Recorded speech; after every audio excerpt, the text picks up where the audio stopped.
उल्हास नदीने इशारा पातळी गाठली असल्याची शक्यता वर्तवली जाते। उल्हास नदीच्या जवळील चौपाटी ही पाण्याखाली गेलेली आहे। रायगडच्या पावसामुळे उल्हास नदीच्या पातळीमध्ये मोठ्या प्रमाणात वाढ झाल्याचं सांगितलं जात आहे।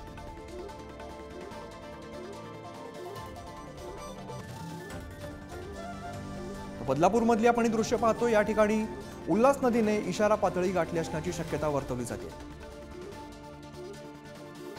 उल्हास नदीजवळील जी चौपाटी आहे ती पूर्णपणे पाण्याखाली गेल्याचं आपल्याला बघायला मिळतंय। स्वप्नील पाटील आमचे प्रतिनिधी अधिकची माहिती देतात। स्वप्नील, नेमकी काय परिस्थिती बघायला मिळते? मोठ्या प्रमाणात पाऊस झालाय, पाणी सुद्धा बाहेर आलेलं दिसतंय।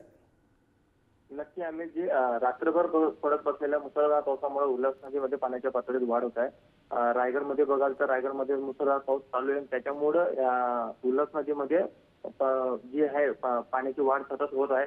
त्यामुळे उल्हास नदीची जी आता पातळी आहे ती 16.10 वर पोहोचलेली आहे। म्हणजे नेमकं ती अवघ्या एकदम धोक्याच्या इशाऱ्याजवळ पर्यंत पोहोचलेली आहे। त्यामुळे पावसाचा जोर जर असाच कायम राहिला तर उल्हास नदी धोक्याची पातळी ओलांडण्याची शक्यता दर्शवली आहे। तसेच नगरपालिका प्रशासन असू द्या तसेच अग्निशामक दल असू द्या त्या ठिकाणी तैनात करण्यात आलेले आहे आणि बदलापूरला तसेच नदीकाठच्या गावांना प्रशासनाकडून सतर्कतेचा इशारा देण्यात आलेला आहे। स्वप्नील, धन्यवाद या सगळ्या सविस्तर माहितीसाठी।